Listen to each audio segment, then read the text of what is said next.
नमस्कार, आप सुन रहे हैं द गैंगस्टर सागा मोहब्बत पलों में मेरे साथ।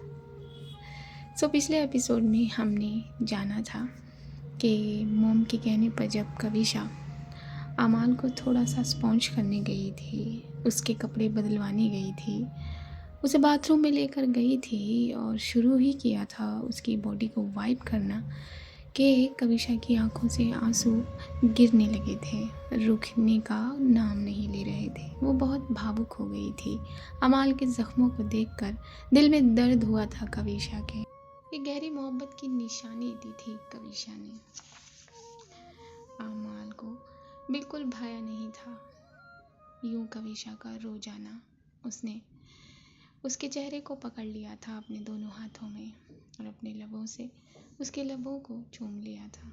इन दोनों ने बहुत सॉफ्ट और खूबसूरत किस शेयर की थी। कविशा अमाल को बेड पर ले आई थी और उसे चिढ़ाकर यहाँ से भागने में तो कामयाब हो गई थी, लेकिन सामने मॉम आ गई थी। तो ये पिछला एपिसोड था। आइए अगले एपिसोड में चलते हैं। अमाल से ज़रा भागी थी कविशा और वापस उसके कदमों को अमाल पर ही लौटना था। मॉम कविशा को लिए अमाल के पास पहुंची थी। अमाल ने जब देखा कि कविशा के कदम वापस यहाँ आ गए हैं, उसने कितनी बड़ी जीत जाने वाली मुस्कान ली थी और मॉम अमाल के ठीक सामने आकर बैठ गई थी, उसके पैरों के पास। मॉम, वहाँ कुछ नहीं होता। कैसा है मेरा बेटा? मैं ठीक हूँ बहुत मॉम। अमाल कविशा को एक नज़र देख ले रही थी जब वो मॉम से बात कर रही थी। कविशा ने बड़ी चतुराई से अपने आप को मॉम के पीछे खड़ा कर दिया था, पलंग का एक सिरा थामे। हाँ, मुझे कुछ बात करनी थी तुझसे, मॉम ने कहा। हाँ मॉम, आपको बात करनी है, सीधा कहिए ना, अमाल ने कहा था और अपने आप को ज़रा उसने सिरहाने से टिकाना चाहा था। तभी कविशा ने जाकर उसके कंधों को पकड़ लिया था। मॉम ये देखकर बहुत बहुत खुश हुई थी। खुश के साथ साथ उनके दिल में एक संतुष्टि भी शामिल हुई थी। और फिर से कविशा वापस आकर मॉम के पीछे खड़ी हो गई थी। प्यार भरी निगाहों से कविशा को देखकर मॉम पर अपनी नज़रें कर ली थी अमाल ने। मॉम ने अमाल से कुछ बात शुरू की थी। बात ऐसी थी कि वो जो ऑर्फन बनवा रही थी मॉम, उसकी बात लगभग सारी तैयारियां हो गई थी जैसा कि अमाल ने मॉम को बताया था। अब जो बच्चे इधर उधर रखे गए हैं, मॉम के अनुसार उन्हें ऑर्फन में भेजना था, वहाँ उन्हें पहुँचाना था। बस उसी के बारे में मॉम कुछ सवाल करने लगी थी अमाल से। मॉम, वो लगभग पूरा तैयार हो गया है, हाँ आप भिजवाना शुरू कर दीजिए। मैं उधर से कहती हूँ, वो सब कुछ करेगा। नहीं, तुझे कुछ करने की ज़रूरत नहीं है, मैं कहती हूँ उधर से, ठीक है। मॉम और अमाल और कुछ बातें करने लगे थे और पीछे खड़ी कविशा अपनी आंखों से घूर रही थी अमाल को। जब अमाल मॉम की बात में बीच बीच में अपनी निगाह कविशा पर कर रही थी, तो कविशा कभी उसे जीभ से चिढ़ाती, कभी होठों को गोल कर देती, कभी अपनी भौं से चिढ़ाती, तो कभी अपनी आंखों से, तो कभी अपने दोनों हाथ को कान पर लगाकर उंगलियां हिला देती, जैसे एक छोटे बच्चे को चिढ़ाया जाता है। बस वैसे ही अमाल को उसे देख देख कर हंसी आ रही थी, लेकिन उसने अपनी हंसी को कंट्रोल किया हुआ था। मॉम से वो बातें जो कर रही थी, जब मॉम ज़रा हिलती तो कविशा बिल्कुल सीधे बच्चे की तरह खड़ी हो जाती और जैसे ही मॉम का पूरा रुख और पूरा ध्यान अमाल से बात पर होता, वापस कविशा उसे चिढ़ाना शुरू कर देती।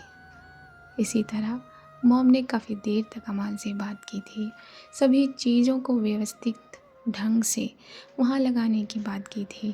और इस बीच न जाने कितनी बार कविशा ने अमाल को चिढ़ा दिया था। अब मॉम की बात पूरी हुई थी। अच्छा अब तू आराम कर। ये कहकर मॉम ज़रा खड़ी हुई थी तो बिल्कुल सीधी खड़ी हो गई थी कविशा, अपने कंधों को सीधा किए, अपने दोनों हाथों को पीछे बांधे हुए। और अब अमाल ने पूरी नज़र की थी कविशा पर। अमाल के लब उसकी इस हरकत पर मुस्कुरा दिए थे। मॉम कहाँ जा रही हैं आप? थोड़ा सा यहीं बैठिए ना अमाल के पास। अच्छा। कविशा की बात पर मॉम ने ज़रा मुस्कुरा कर कहा था और वापस वो बेड पर बैठ गई थी। अमाल अपनी निगाह में मोहब्बत भरे और थोड़ी सी थकान लिए, दर्द लिए देख रही थी कविशा को। तभी उदय जल्दी जल्दी अपने कदम इस तरफ बढ़ाते आया था और कुछ गुनगुनाते आया था। मॉम को जब उसने देखा तो चुप हो गया। मॉम की निगाहों को देखा तो चुप हो गया। मॉम जी आप? हाँ क्या हुआ? कुछ नहीं, वो मुझे भाभी से ज़रा काम था। एक बड़ी सी स्माइल लेते हुए उदय ने कहा, हाँ मैं आती हूँ अभी। तभी अमाल की भवी ज़रा सिकुड़ी थी। वो हैरान हुई थी, भाभी से काम है? मगर कभी तो उदय से चिढ़ती रहती है, बात नहीं करती, अभी भाभी से क्या काम है इसे? तभी अमाल की नज़र ने देखा कि उदय ज़रा धीरे धीरे कविशा से कुछ कह रहा था। ये दोनों क्या कानाफूसी कर रहे हैं? अमाल ने अपने मन में सोचा था। मॉम मैं थोड़ी देर में आई, कविशा ने मॉम की तरफ देखकर ये कहा। और कविशा ने इस बार अमाल को बिना देखे ही अपने कदम बाहर की तरफ कर दिए। उदय भी कविशा के पीछे पीछे चला गया। क्या बात है इन दोनों के बीच में? क्या? इतना ही सोच रही थी अमाल कि मॉम की नज़र उसके चिंतित चेहरे पर पड़ी। क्या हुआ? क्या सोच रही है इतना? हाँ अब तो सब ठीक हो गया है ना? हाँ हाँ मॉम।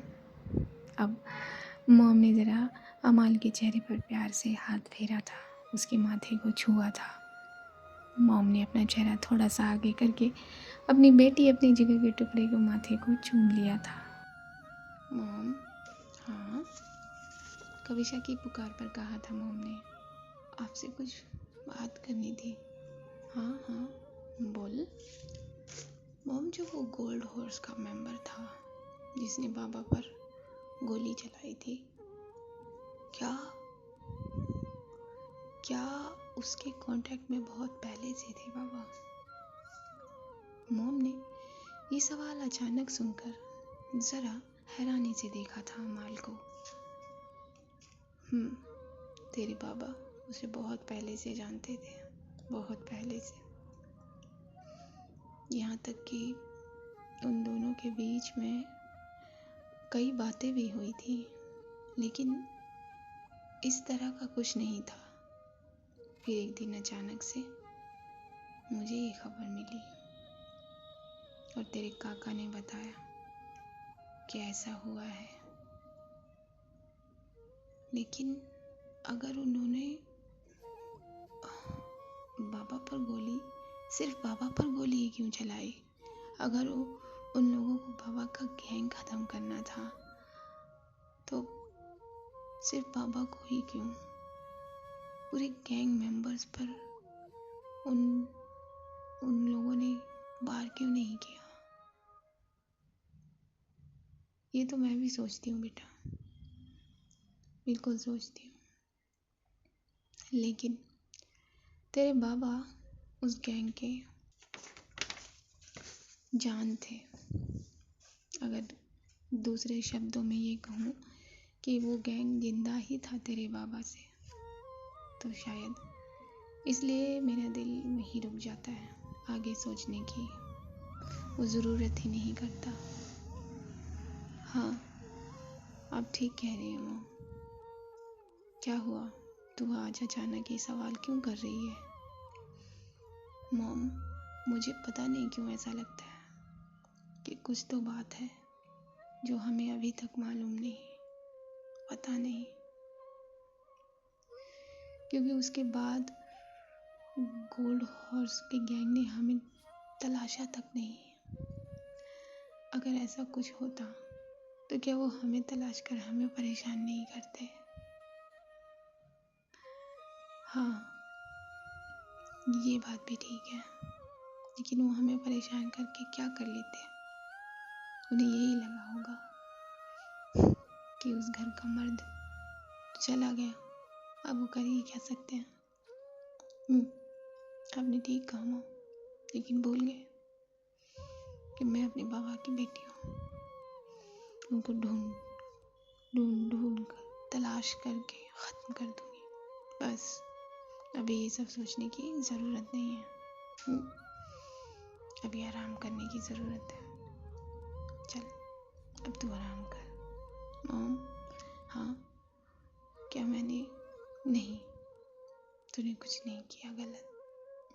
मैं बिल्कुल ठीक हूँ, अब आराम कर। मॉम ने अमाल के माथे को चूमा था और मॉम के कदम धीरे धीरे अमाल के रूम से बाहर चले गए थे। अमाल इसी बात पर सोचने लगी थी, क्या ये सच नहीं था? अगर वो गोल्ड हॉर्स गैंग अमाल के फादर को मारता तो क्यों अमाल के फादर के परिवार को नहीं ढूंढता? बस ये बात दिल में अटक गई थी अमाल के, जो उसने आज मॉम से शेयर की।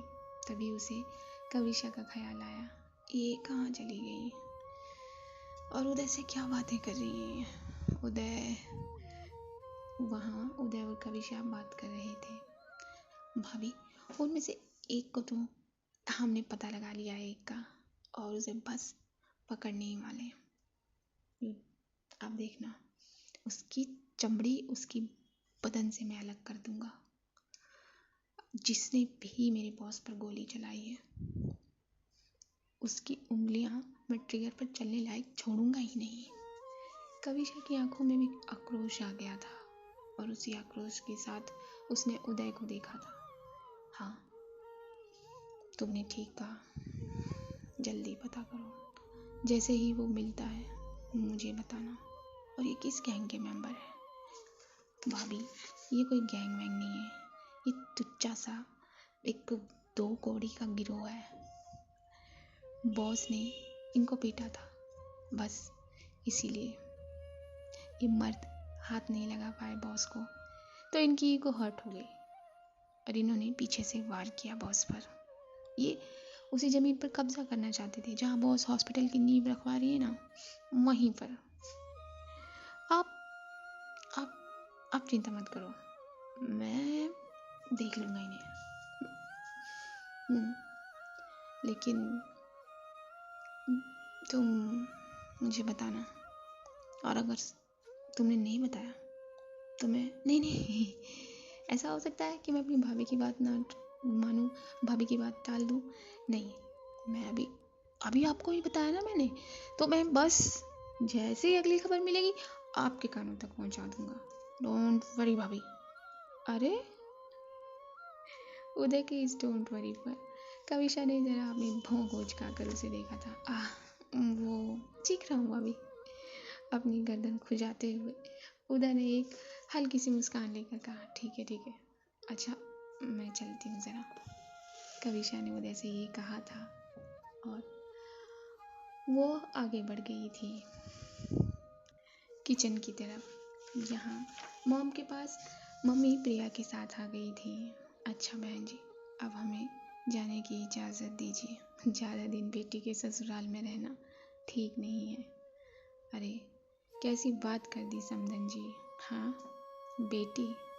बेटी का ससुराल है तो दूसरी बेटी भी तो मिली है, तो दूसरी बेटी का घर नहीं है ये, और हम कुछ नहीं लगते? नहीं बहन जी, ऐसा कुछ नहीं है। मम्मी ने कितनी बड़ी स्माइल दी थी यहाँ मॉम से बात करते वक्त, तो फिर क्यों जाने की रट लगाई हुई हैं आप? मॉम ने कहा, क्या करें बहन जी, घर वहाँ खाली है, और क्या, बस खाली घर छोड़ना नहीं चाहिए ना। मम्मी ने ज़रा बात को बदल दिया था। अच्छा ठीक है, आइए बैठिए, एक कप चाय तो पीती जाइए हमारे साथ। मॉम ने कहा था और मॉम और प्रिया सामने वाले सोफे पर आकर बैठ गए थे। तभी उदय के कदम भी इस तरफ बढ़े थे। उदय, जी मॉम जी। फिर से उसने अपने दोनों हाथों को बांध कर सर झुकाया था मॉम के आगे। ज़रा छोड़ा है ना, और समदन जी और बेटी को। जी बिल्कुल, मैं तो तैयार हूँ। प्रिया की तरफ देखकर धीरे से उदय ने अपनी लफ्ज़ों में गिरावट डाल दी थी और वहीं खड़ा हो गया था। खड़े होकर वो प्रिया को देखने लगा था। तभी मॉम के कहने पर उदय चाय का प्रस्ताव लेकर पहुंच गया था दास और दासियों के पास। ऑर्डर देके वो चाय का वापस आ गया था। मॉम ने ज़रा मम्मी से कुछ बात शेयर की थी। मैं सोच रही हूँ कि दोनों बच्चियाँ अब अपनी अपनी राह पर आने लगी हैं। मेरी अमाल मौत के मुंह से बाहर निकल कर आई है और इसमें मेरी कविशा का पूरा हाथ है। उसकी प्रार्थनाएं, उसकी पूजा, उसकी दुआएं हैं। अब जैसे कविशा है आपसे छुपी तो नहीं है। आक्रोश में, गुस्से में, क्रोध में, चिढ़ में, ना जाने कैसी कैसी भावनाएं लिए वो रात को घर आ गई थी।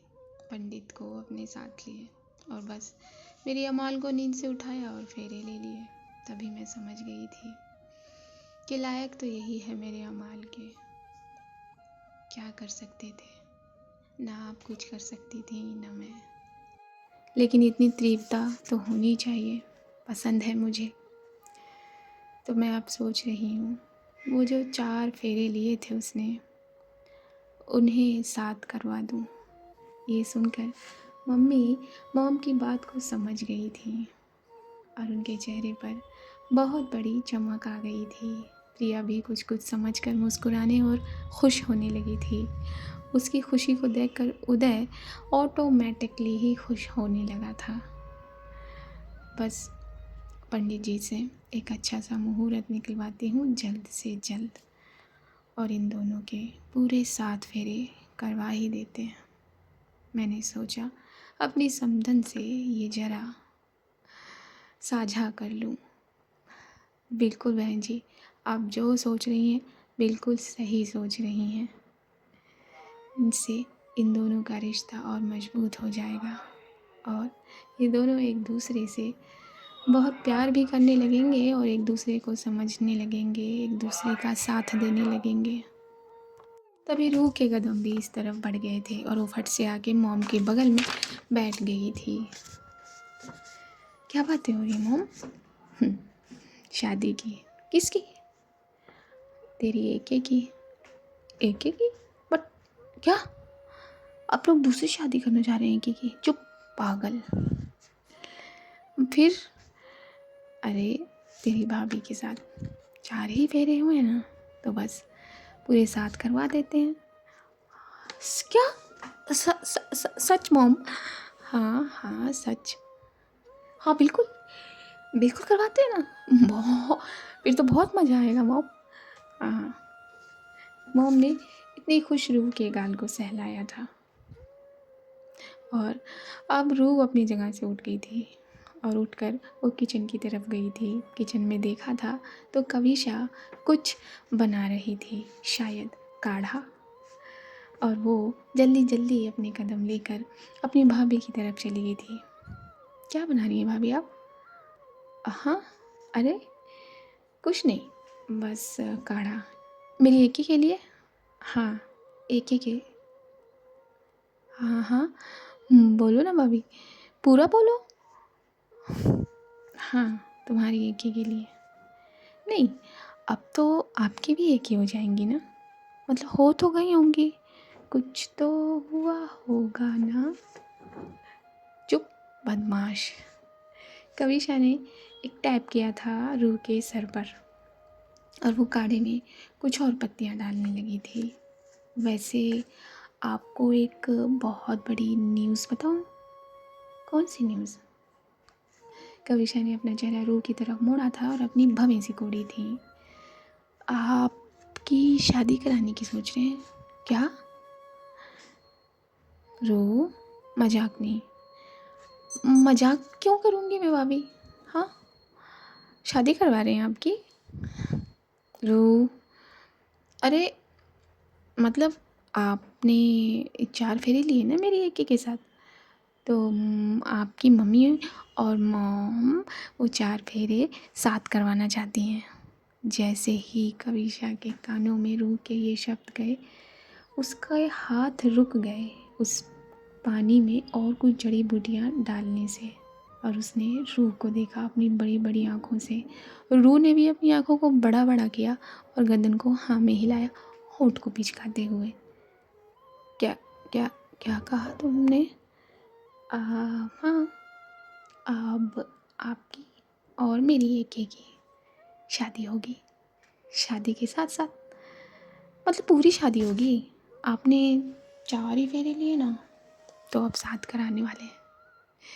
तो अब तैयार हो जाइए, अब आपकी शहनाई बजेगी। ये कहकर रूह छेड़ने लगी थी कविशा को। कविशा ने उसे मारना चाहा था, लेकिन उसने अपने कदम जल्दी जल्दी यहाँ से बाहर की तरफ बढ़ा दिए थे। मैं जा रही हूँ अब अपनी एके को बताने, ये कहते हुए वो यहाँ से भाग गई थी। चाय पी ली थी मम्मी और प्रिया ने और मोम ने। उदय ने भी सिप लगा लिया था, अपनी आंखों से भी सिप ले रहा था और अपने होठों से भी। तभी मम्मी ने फिर से इजाज़त मांगी मोम से। अच्छा, अब तो इजाज़त दीजिए, अब तो और ज़्यादा तैयारियां करनी होंगी। नहीं समझन जी, कोई तैयारी करने की ज़रूरत नहीं है कोई सी भी। हाँ, आप ये देख लीजिए कि कविशा को उधर ले जाएंगे अपने घर या आप लोग इधर आएंगे। आप जैसा कहें बहन जी, मम्मी ने कहा। मेरे हिसाब से तो यहीं रहने दीजिए, क्योंकि वहाँ जाना फिर आप लोग यहाँ आ जाइए। लेकिन बहन जी, घर की चिंता मत करिए समधन जी, वो हम देख लेंगे। ठीक है, जैसा जैसा आप समझें, अच्छा समझेंगी आप। चलिए, पंडित जी से बात होते ही मैं आपसे बात करती हूँ। उदय, जा लेके जा, आराम से गाड़ी चलाना। मोम ने चिताया था यहाँ उदय को। हाँ हाँ बिल्कुल, मैं बिल्कुल आराम से गाड़ी चलाता हूँ मोम जी, बिल्कुल।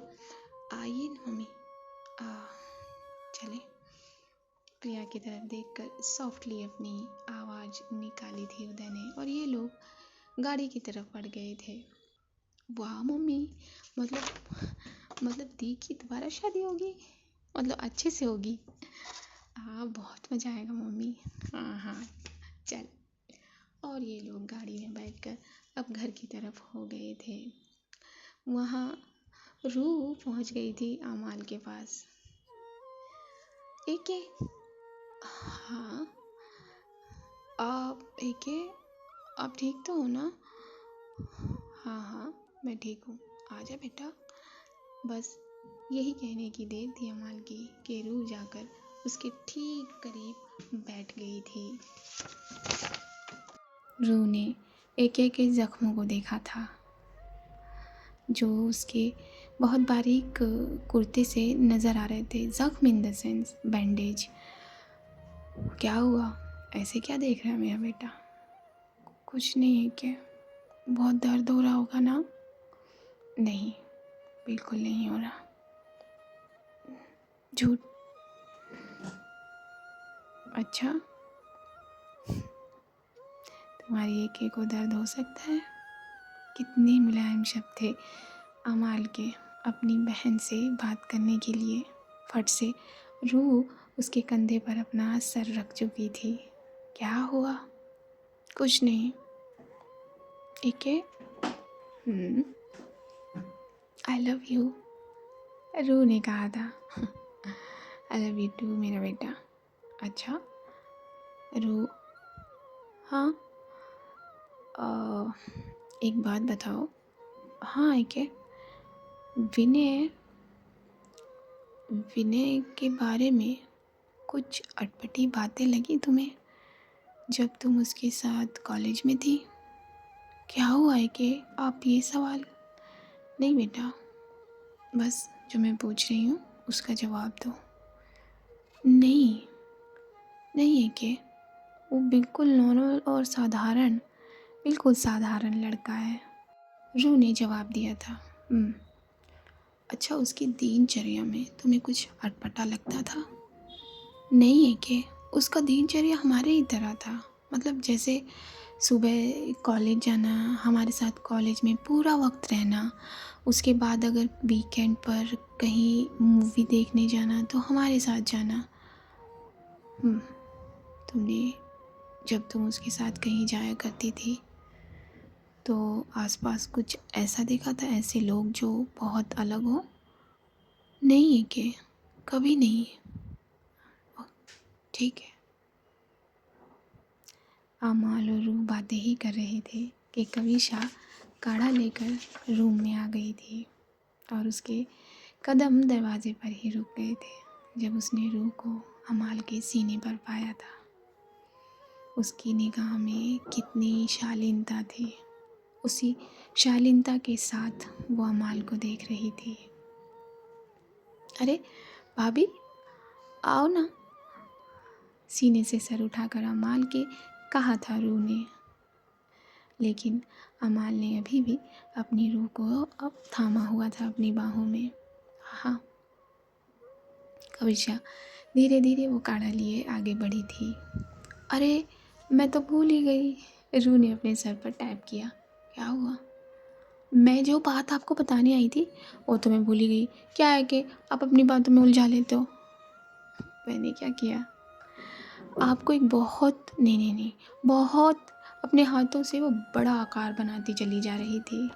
बहुत बड़ी न्यूज़ देनी है। ऐसी कौन सी न्यूज़ है? कविशा बड़ी बड़ी आंखों से रूह को देख रही थी। आपकी और भाभी की शादी की न्यूज़। क्या क्या? उछल पड़ी थी रूह ये बात कहते हुए। हाँ, मॉम ने भाभी की मम्मी से ये बात कही कि आप दोनों की शादी होगी। ये कहते हुए रूह नाचने लगी थी, अपने दोनों हाथों को ऊपर किए, और अमाल की नज़रें सीधा कविशा पर गई थी। कविशा तो पहले से ही अमाल को देख रही थी। इन दोनों के चेहरे पर मोहब्बत साफ साफ झलक रही थी एक दूसरे के लिए। और आंखें तो बहुत तेज होती हैं। नैन है ना, नैन नहीं लड़ेंगे तो मोहब्बत कैसे गहरी होगी। तो बस इन नैनों ने ज़रा डोरी को बांध लिया था और ये एक दूसरे को देखने लगे थे। वहाँ रूह नाचने लगी थी। तभी कविशा अमाल की तरफ बढ़ी थी। मैं जाती हूँ, आप दोनों बातें करो, नाचते नाचते रूह ने कहा था। और नाचते नाचते ही उसने अपने कदम रूम के बाहर कर दिए थे और ये दोनों फिर से खामोशी के साथ एक दूसरे को देखते नजर आए थे। क्या ये सच है? मुझे नहीं मालूम, कविशा ने कहा। अच्छा, हाँ, मैं तो किचन में ये काढ़ा बना रही थी, मेरे पास रूह आई और मुझे गले से लगाकर ये बात कही। मुझे नहीं मालूम, जब मॉम ने कहा है तो ये सच ही होगा। अमाल ने नज़रों की डोरी को ताने हुए कहा और धीरे से कविशा का एक हाथ पकड़ लिया था अपने उल्टे हाथ से और अपने थंब से उसके हाथ को सहलाने लगी थी। कविशा सिर्फ देख रही थी अमाल को, कुछ कहोगी नहीं। अमाल ने कहा, काढ़ा ठंडा हो जाएगा। कविशा ने अपनी निगाहें काढ़े पर कर ली। काढ़ा? मुझे नहीं पीना काढ़ा, मुंह बिदोर लिया था यहाँ अमाल ने। क्यों नहीं पीना?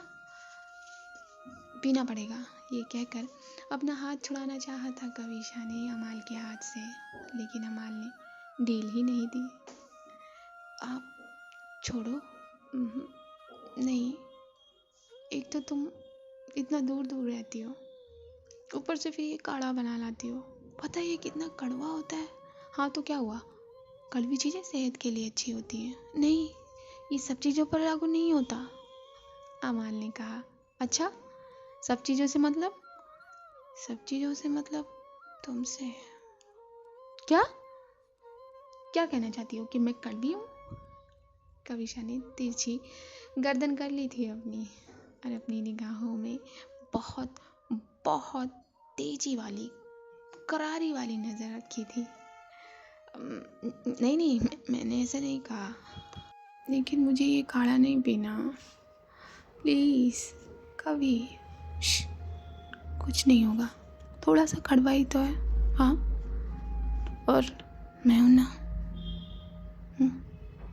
हाँ, कड़वे पे और कड़वा, धीरे से कहा अमाल ने। क्या क्या कहा तुमने? कविशा ने फिर से पूछा।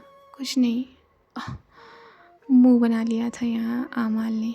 इतनी बड़ी, इतनी स्ट्रॉन्ग लेडी इस काढ़े से डरती है? कविशा ने पूछा। नहीं, डरती नहीं हूँ मैं। इसको पीने के बाद पूरा बहुत बहुत बेकार वाला स्वाद आता है। मॉम ने बहुत पिलाया बचपन में ये, लेकिन मॉम बाद में टॉफ़ी दिया करती थी। तुम दोगी? टॉफ़ी? टॉफ़ी कहाँ से लाऊंगी मैं? हाँ, तुम्हारे पास तो बहुत सारी टॉफ़ीज़ हैं। चुप, चलो हाथ छोड़ो, ताकि मैं अपने हाथों से तुम्हें काढ़ा पिलाऊं। कविशा ने कहा। हाय, जान लेनी है, वो भी कड़वाहट से। अमाल ने जवाब दिया। हाँ, लेनी है। अब छोड़ो मेरा हाथ। तो आज के एपिसोड में इतना ही। हाँ, अब आप भी बाहर आ जाइए। मिलेंगे अगले एपिसोड में। मेरे चैनल पर नए हैं तो चैनल को सब्सक्राइब कर लीजिए। मेरी आवाज़ को पहली बार सुन रहे हैं तो सब्सक्राइब कर लीजिए, और सब्सक्राइब कर दिया है तो आपका तहे दिल से शुक्रिया। एक के कराने में ज़्यादा वक्त नहीं लगता, लेकिन आप लोगों ने कितना वक्त ले लिया ना। चलिए जाने देते हैं। वीडियो को लाइक कर दीजिए, शेयर कर दीजिए, कमेंट कर दीजिए। अपने कमेंट करना ना भूलिएगा, वो बहुत ज़रूरी है। मैं जवाब दूँ या ना दूँ, लेकिन मैं देती हूँ। सबका अभी नहीं दे पा रही हूँ, लेकिन मैं कुछ कुछ पढ़ ही लेती हूँ। जो भी पढ़ पाती हूँ उसके लिए आपसे कुछ कहूँगी। ज़रा पास आइए, राधे या राधे। बस, तब तक के लिए see you at the other side. नमस्कार।